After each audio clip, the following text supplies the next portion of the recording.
The sky above London turned black at exactly noon. Sarah Chen was drinking coffee in her lab when the first reports came through the radio. Strange ships were appearing over major cities around the world. They did not look like any human technology anyone had ever seen. The ships were massive and seemed alive. They moved through the air like giant sea creatures swimming through water. Their surfaces shifted and changed color, sometimes solid metal, sometimes transparent like glass. People on the streets stopped walking and stared up at them with their mouths open. Sarah worked at the European Research Center where scientists studied the human brain. She had spent years learning how thoughts created tiny electrical signals in people's heads. Her work seemed very small and unimportant compared to what was happening in the sky above. The alien ships hung over every major city on Earth: New York, Tokyo, Paris, Moscow, Sydney, Annihilated. Nowhere was safe from their shadow. Military jets flew up to investigate, but something strange happened. The planes simply stopped working. Their engines died, and they fell from the sky like dead birds. The pilots ejected safely, but their faces were full of terror when rescue teams found them. Then the aliens spoke. Their voices came through every radio, every television, every phone on the planet at the same time. The sound was not words exactly, but somehow everyone understood the message perfectly. People of Earth, you will surrender now. We are the Zephyrians. We have conquered 1,000 worlds before yours. Submit to us, or be destroyed. Sarah felt a cold fear creep up her spine. She looked around her lab at the computers and brain-scanning equipment. Everything seemed so fragile and useless now. The aliens began to show their power. In Beijing, the entire city center lifted into the air. Buildings, cars, people, everything rose 50 meters off the ground and stayed there, floating like toys in invisible hands. The people screamed, but no one was hurt. It was a demonstration. In Cairo, the Great Pyramids turned upside down and spun slowly in the air. In New York, the Statue of Liberty bent in half like it was made of soft clay, then returned to normal. The aliens were playing with the Earth like children play with building blocks. World leaders tried to fight back. Nuclear missiles were launched from several countries. The weapons flew toward the alien ships, but something impossible happened. The missiles simply stopped in mid-air, turned around, and landed gently in the ocean.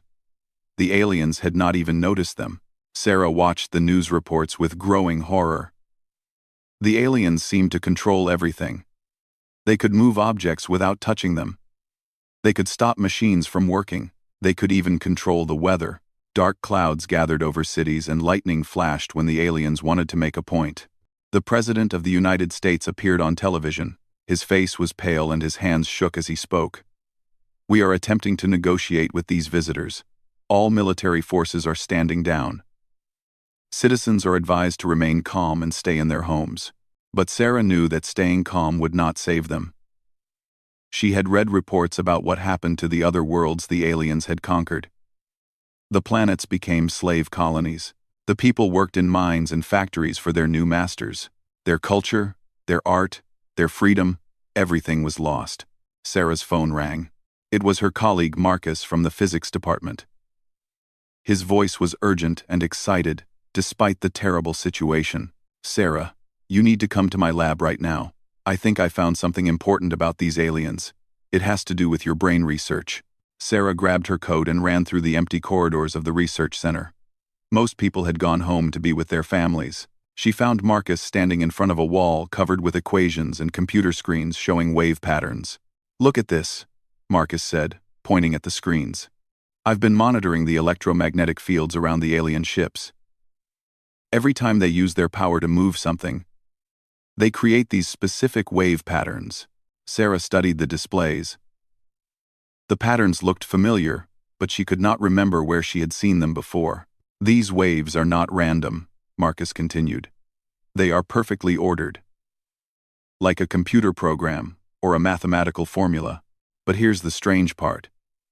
When humans are nearby, the patterns get fuzzy. They become less perfect. Sarah felt her heart beat faster. Show me the exact measurements. Marcus pulled up more data on his computers. The wave patterns from the aliens were indeed very organized and predictable. But in areas where many humans were present, the patterns became chaotic and unclear. It's like the aliens need perfect order to use their power, Sarah said slowly. And humans somehow create disorder that interferes with them. Exactly. But I don't understand why. What makes humans different from the people on the other worlds they conquered? Sarah thought about her years of studying human brains. She remembered all the research about how human thoughts were more random and unpredictable than any computer. Human minds made millions of tiny decisions every second, most of them completely chaotic and impossible to predict. Maybe that's it, she whispered. Maybe our chaotic thinking is what makes us different. Outside the lab window, the alien ship over the city pulsed with an eerie blue light. People on the streets below moved slowly, like they were walking through thick water. The aliens were starting to take control of human minds, just like they had done on the other conquered worlds. Sarah looked at Marcus with sudden determination. We need to test my theory. If I'm right about human chaos disrupting their power, we might have found their weakness. And if you're wrong? Marcus asked. Sarah looked up at the alien ship, floating above them like a dark storm cloud.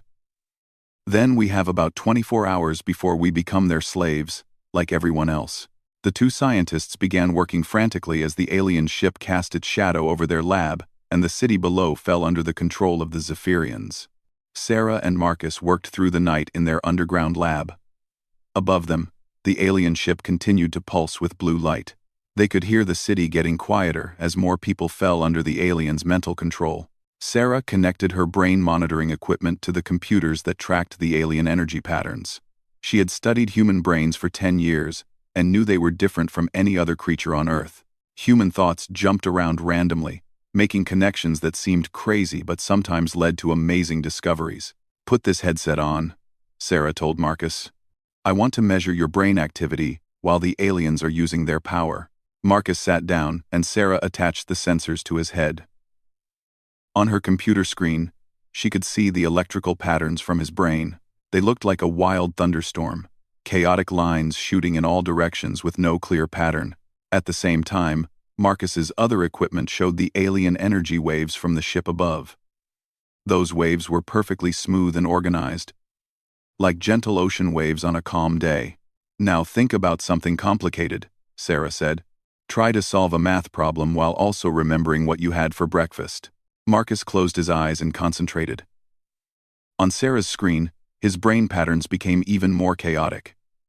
But something amazing happened to the alien energy readings. The smooth waves started to shake and become unsteady. Did you see that? Sarah shouted with excitement.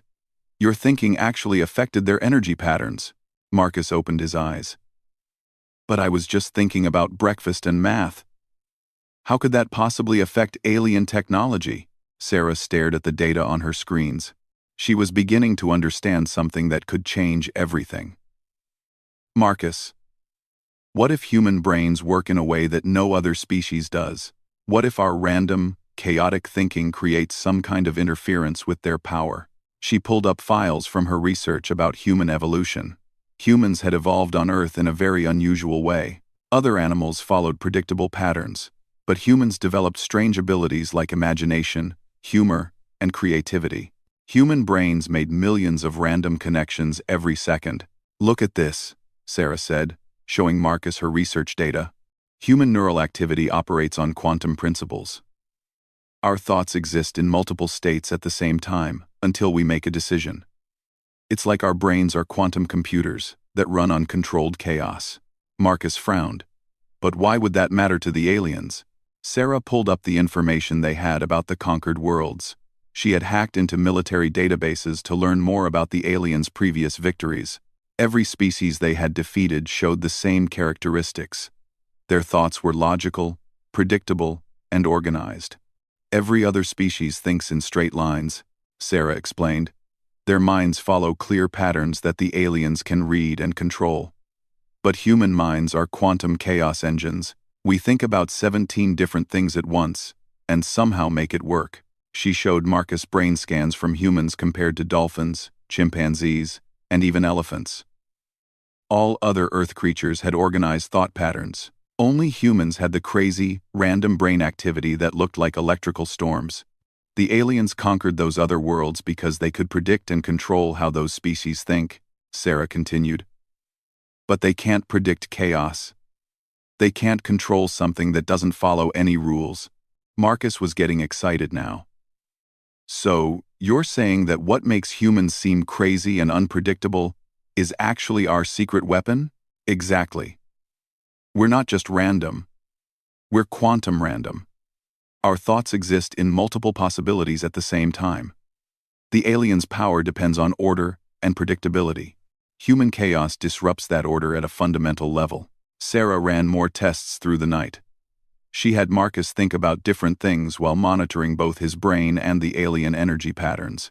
Every time Marcus engaged in truly chaotic thinking, solving puzzles while feeling strong emotions, remembering childhood memories while doing math problems, the alien readings became unstable.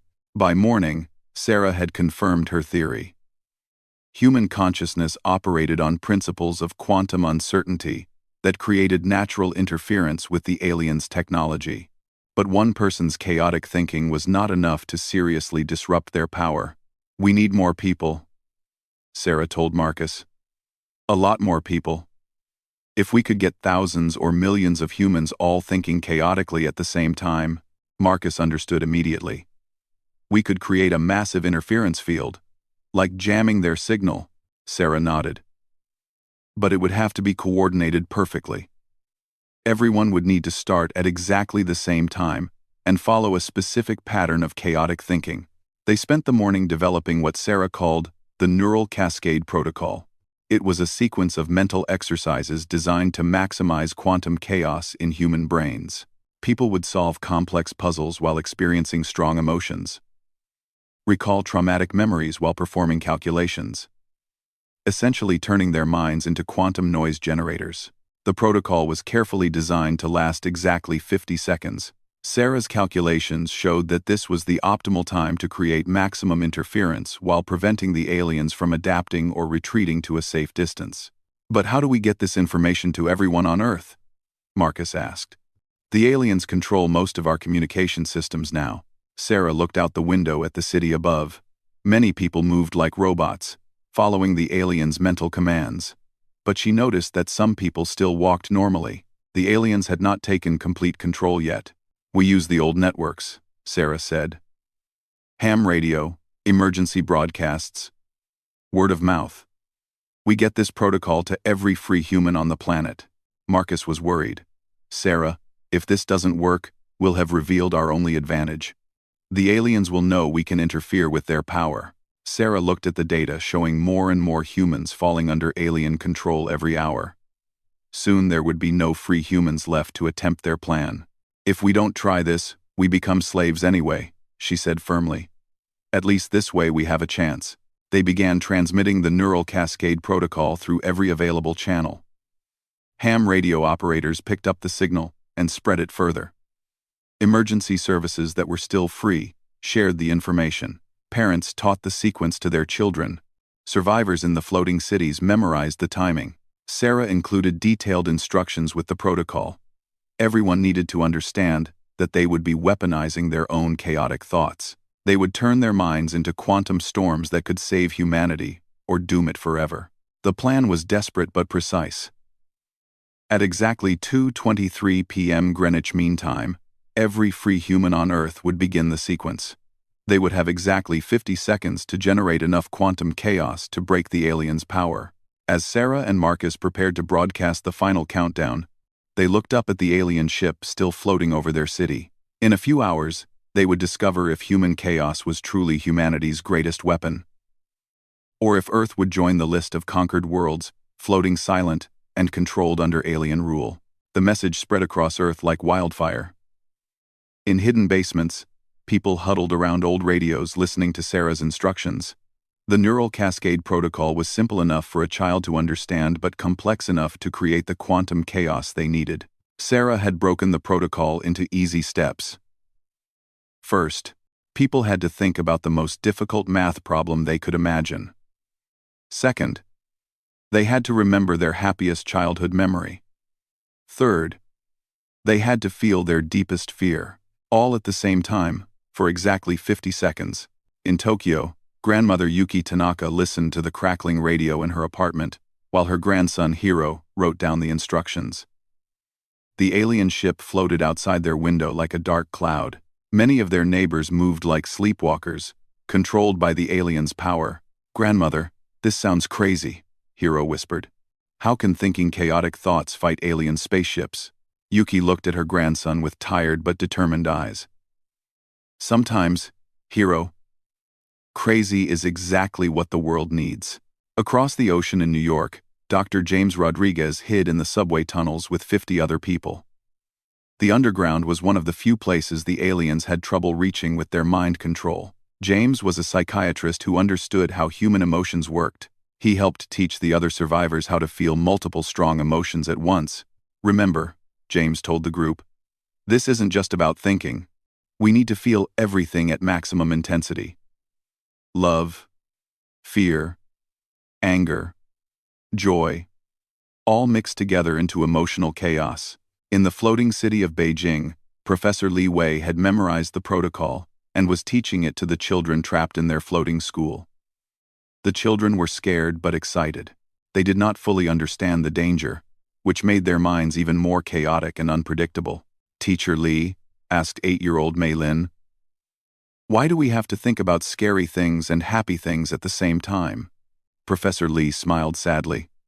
"Because, little one, sometimes the most powerful thing humans can do is refuse to make sense."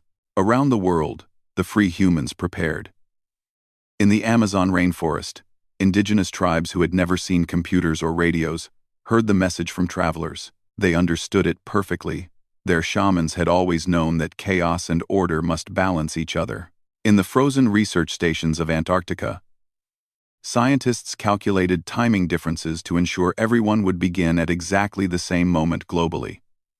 In African villages, elders taught young people the old stories about trickster spirits who defeated powerful enemies through cleverness and unpredictability. The protocol spread through families, schools, churches, and mosques. Parents hugged their children and explained they were about to try something that had never been attempted in human history. They were going to think as one species while maintaining their individual chaos. Sarah and Marcus monitored the alien ships from their lab. The ships had been scanning human communication networks, but they seemed unable to understand the protocol.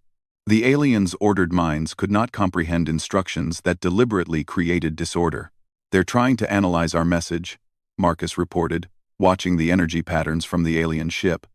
"But every time they process the protocol instructions, their systems get confused." Sarah nodded. "Chaos confuses order. They literally cannot understand what we're planning because understanding requires prediction. And chaos cannot be predicted." As the countdown approached, amazing things began happening around the world. In London, a street musician who had been under alien control suddenly broke free when he heard the protocol being sung by children. The chaotic rhythm disrupted the alien's hold on his mind. In Moscow, a group of mathematicians discovered that simply discussing the protocol created small interference effects. The aliens could not control people who were actively engaged in chaotic thinking. Word spread that the protocol worked even in small doses. Hope began to replace fear in the hearts of free humans everywhere. But Sarah knew that these small victories were nothing compared to what they were about to attempt. "Attention all free humans," Sarah broadcast on every available frequency. "In 30 minutes, we will begin the neural cascade protocol. Remember the sequence: complex mathematics, happy memories, deep fears, all at once for 50 seconds. Stay calm until 2:23 p.m. Greenwich time. Then let your minds become beautiful storms." Families gathered in hidden places around the world. Couples held hands while reviewing the instructions one last time. Children practiced switching between happy thoughts and scary thoughts. Elderly people shared stories about times when humans had overcome impossible odds through unity and determination. In Australia, Aboriginal elders led their communities in traditional songs that naturally created the kind of mental chaos the protocol required. In Brazil, carnival dancers taught people how to move their bodies chaotically while thinking chaotically. The countdown began. 10 minutes, 5 minutes, 1 minute. Sarah looked around her lab at the screens, showing alien energy patterns. The ships were still stable and powerful. In 51 minutes, they would either be drifting powerless through space, or Sarah and everyone she knew would be slaves forever. 30 seconds, Marcus announced. Around the world, 8 billion humans prepared to think the most chaotic thoughts in their species' history. Children in floating cities, families in bomb shelters, scientists in underground labs, farmers in hidden valleys, soldiers in mountain caves. 10 seconds. Sarah closed her eyes and prepared her mind. She would think about quantum mechanics while remembering her first kiss while imagining her worst nightmare. She would become a human chaos generator. 5 seconds. Every free human on Earth held their breath. 3, 2, 1. Begin the neural cascade protocol. Think chaos. Feel everything. Save humanity. Around the planet, 8 billion minds suddenly exploded into the most beautiful, terrible, powerful chaos the universe had ever known. Children screamed lullabies while calculating infinity. Adults solved physics equations while reliving their first day of school. Grandparents felt teenage love while contemplating death. The quantum storm of human consciousness erupted across Earth like a wave of pure creative disorder. It was madness and genius, and love and terror, all mixed together into something no alien species had ever encountered. And in the ships floating above every city on Earth, the ordered minds of the Zephyrians felt something impossible. Perfect chaos approaching like a tsunami of beautiful, incomprehensible human thought. The 50 seconds that would determine Earth's fate had begun. At exactly 2:23 p.m. Greenwich time, 8 billion human minds unleashed chaos upon the universe. Sarah felt her thoughts explode in 17 directions at once. She calculated the square root of negative infinity, while remembering the taste of her mother's chocolate cookies while imagining herself falling into a black hole. Her brain became a storm of emotions, memories, and mathematical impossibilities all fighting for attention at the same time. Around the world, humanity became a species of beautiful madness. In Tokyo, Hiro solved calculus problems while crying about his dead goldfish while laughing at jokes he had heard in kindergarten. His grandmother Yuki remembered her wedding day while feeling the terror of air raid sirens while composing haiku about purple elephants. In the floating school above Beijing, 40 children screamed nursery rhymes in 6 languages while trying to count all the stars in the sky while feeling homesick for houses that no longer existed. Their teacher, Professor Li Wei, recited Shakespeare while doing advanced physics while reliving every birthday party he had ever attended. The effect was immediate and terrible. Above London, the massive Zephyrian ship began to flicker like a dying light bulb. The perfectly ordered crystalline matrices that housed the alien consciousness started to vibrate uncontrollably. The ship's smooth movements became jerky and unpredictable. Inside the ship, the Zephyrian commander felt something impossible happening. For the first time in 10,000 years, he could not predict what would happen next. The ordered thoughts that had allowed his species to conquer 1,000 worlds were being overwhelmed by a chaos so complete that it hurt to experience. "What is happening?" the commander transmitted to his officers. But even his thoughts were becoming confused and jumbled. 5 seconds into the protocol, the floating cities around the world began to wobble. In Beijing, the government buildings that had been suspended 50 meters in the air started to drift slowly downward. The aliens were losing control of their matter manipulation abilities. 10 seconds in, and the alien energy readings in Sarah's lab were going completely insane. The smooth wave patterns had become jagged mountains of interference. Marcus watched in amazement as the displays showed the aliens' power systems failing one by one. 15 seconds, and something unprecedented happened. The Zephyrian ship over New York began to phase randomly between dimensions. It appeared solid, then transparent, then solid again, like someone was flipping a light switch.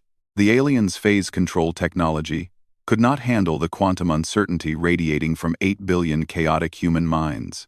In the subway tunnels below, Dr. Rodriguez and his group continued their mental chaos exercises. Rodriguez solved psychiatric case studies while feeling the joy of his daughter's first steps while experiencing absolute terror about nuclear war. Around him, the other survivors added their own mental storms to the global chaos field. 20 seconds. The Zephyrian ships around the world began making sounds they had never made before.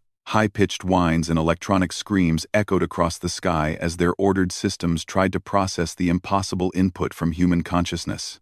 The aliens had conquered species whose minds were like calm lakes, predictable, readable, controllable. But human minds were like hurricanes made of lightning and emotion and random mathematical concepts all spinning together in ways that violated every principle of ordered thought. 25 seconds. In Cairo, the upside-down pyramids suddenly flipped back to normal and crashed into the ground with tremendous booms. The aliens could no longer maintain concentration on their demonstrations of power. Their crystalline matrices were overloading with chaos input. 30 seconds. The first alien ship lost complete power.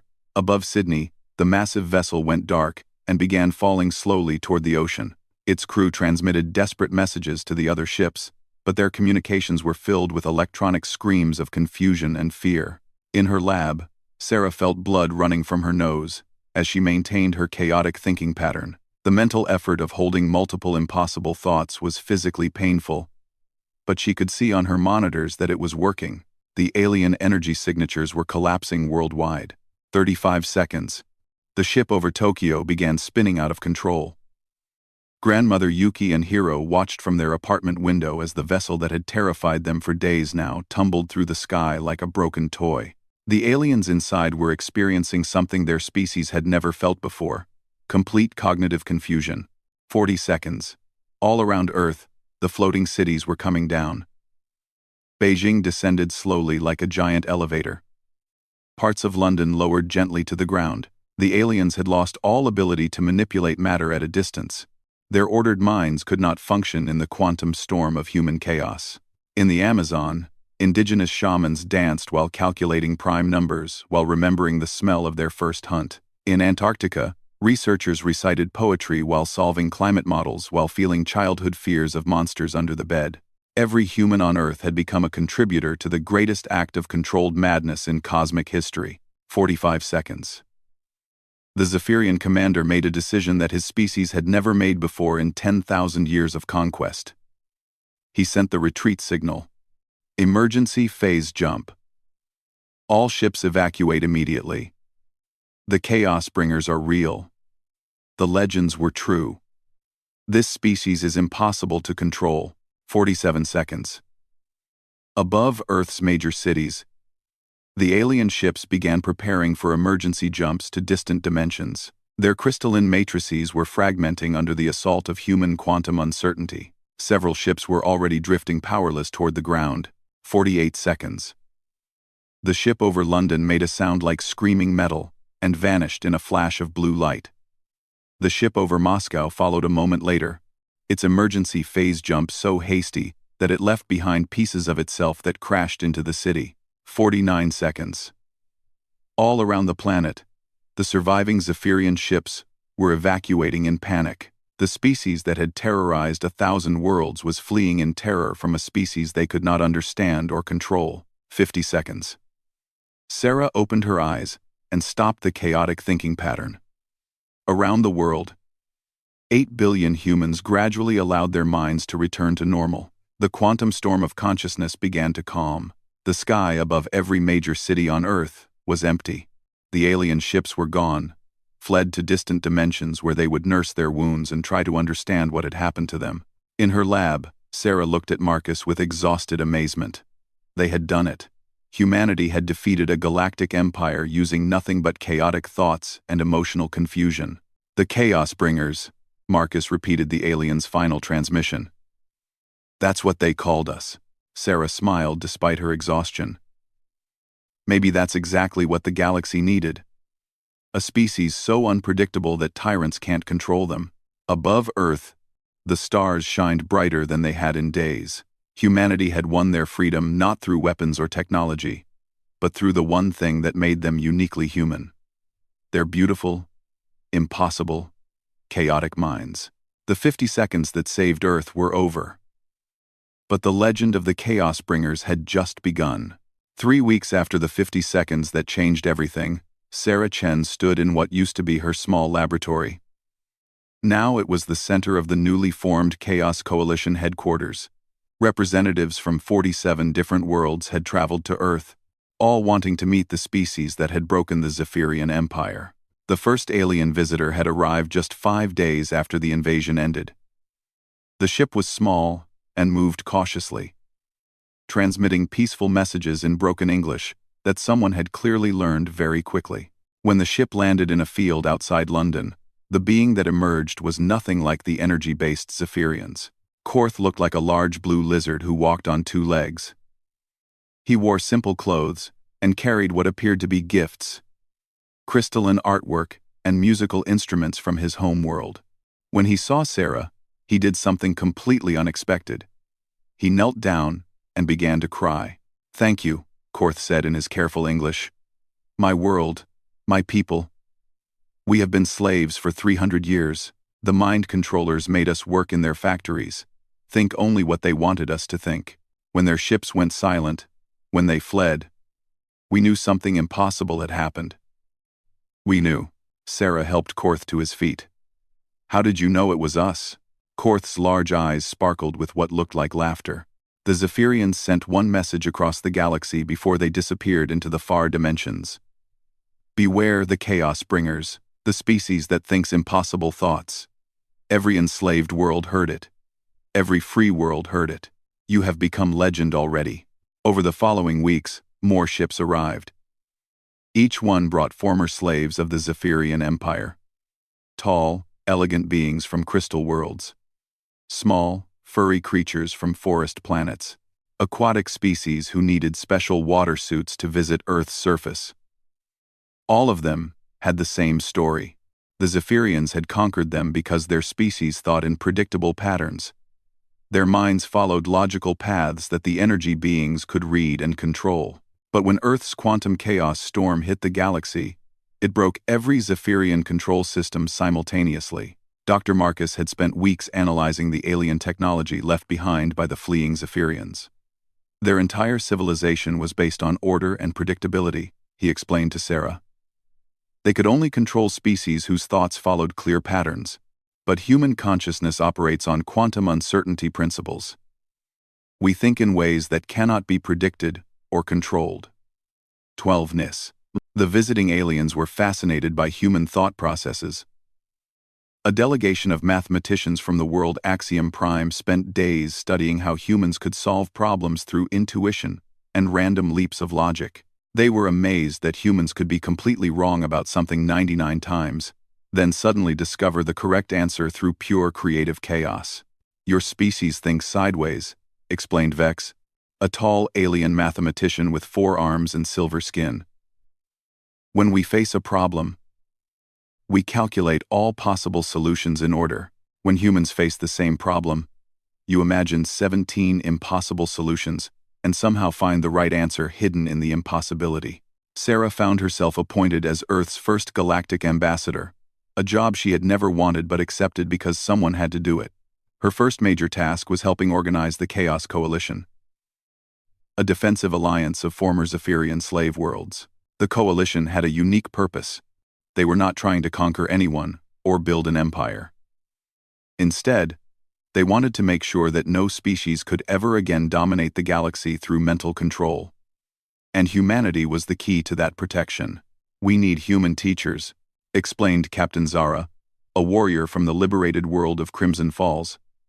"Not to teach us how to fight, but to teach us how to think chaotically. If our people can learn to think like humans, we can resist any future mind controllers."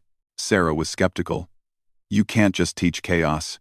Human thinking patterns evolved over millions of years of random environmental changes and genetic mutations." But Captain Zara smiled, showing teeth that looked like crystals. "Perhaps we cannot become fully chaotic like humans. But even a little bit of unpredictability might be enough. The Zephyrians needed total mental order to control a species. If we can introduce just enough chaos into our thoughts." The experiment began on a small scale. Alien children from several worlds came to Earth to attend chaos schools, where human teachers helped them learn to think in random patterns. The children played games that had no rules. They solved puzzles that had multiple correct answers. They learned to feel contradictory emotions simultaneously. The results were remarkable. Young aliens who completed the Chaos training showed natural resistance to all forms of mental control. They could not be hypnotized. They could not be dominated by psychic abilities. Their minds had become just unpredictable enough to resist tyranny. Within 6 months, Chaos training, schools opened on dozens of worlds. Alien species that had thought in straight lines for millions of years began learning the creative madness that made humanity unique in the galaxy. Sarah often walked through London's rebuilt streets, watching human children playing with alien children. They would play games that made no sense to adult minds: tag with gravity manipulation, hide and seek in multiple dimensions, storytelling where every participant changed the plot randomly. The galaxy was learning to think like humans, not completely, but enough to stay free. One evening, Sarah received a transmission from the far edge of known space. The message was garbled and filled with interference, but she recognized the energy signature. It was from a Zephyrian ship. "Chaos bringers," the message said. "We underestimated you. Your species has done something we thought impossible. You have taught disorder to species of order. The galaxy will never again be safe for those who seek to control through mental domination." The transmission continued with what sounded almost like respect in the alien voice. "We go to distant dimensions where order still rules. Perhaps we will learn from this defeat. Perhaps we will discover that chaos and order can coexist. You have taught us that some victories are too costly to achieve." Sarah smiled as the transmission ended. Humanity had not destroyed the Zephyrians. Instead, they had taught them a lesson about the value of freedom and unpredictability. The Chaos Coalition grew stronger every month. New worlds joined, not because they were forced to, but because they chose to. They wanted to be part of a galactic community where individual thoughts mattered more than collective control.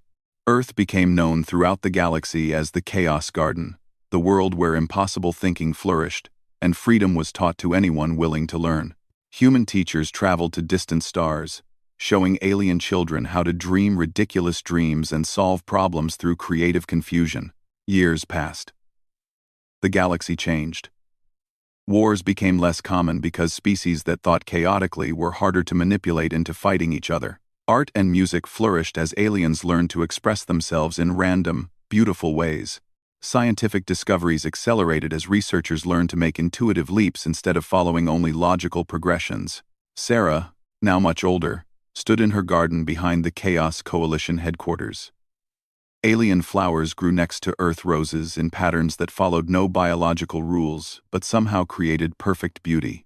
Children from 12 different worlds played together in ways that would have been impossible before humanity taught the galaxy to think sideways. A young human girl ran up to her, followed by a small blue alien who was laughing and speaking in a language that sounded like musical chaos. "Ambassador Sarah," the girl said. "Zix wants to know if humans ever get tired of thinking in circles and triangles and impossible shapes." Sarah looked at Zix, whose large purple eyes sparkled with the kind of mischief that only chaos-trained minds could achieve. "Tell Zix," she said, "that humans never get tired of thinking impossible thoughts. That's what makes us human. And now, it's what keeps the galaxy free." As the children ran back to their games, Sarah reflected on the strange path that had led humanity from a small, chaotic world to the guardians of galactic freedom. They had discovered that their greatest weakness, their inability to think in straight lines, was actually the universe's most powerful weapon against tyranny. The Chaos Bringers had found their place in the cosmos, and the galaxy would never be the same.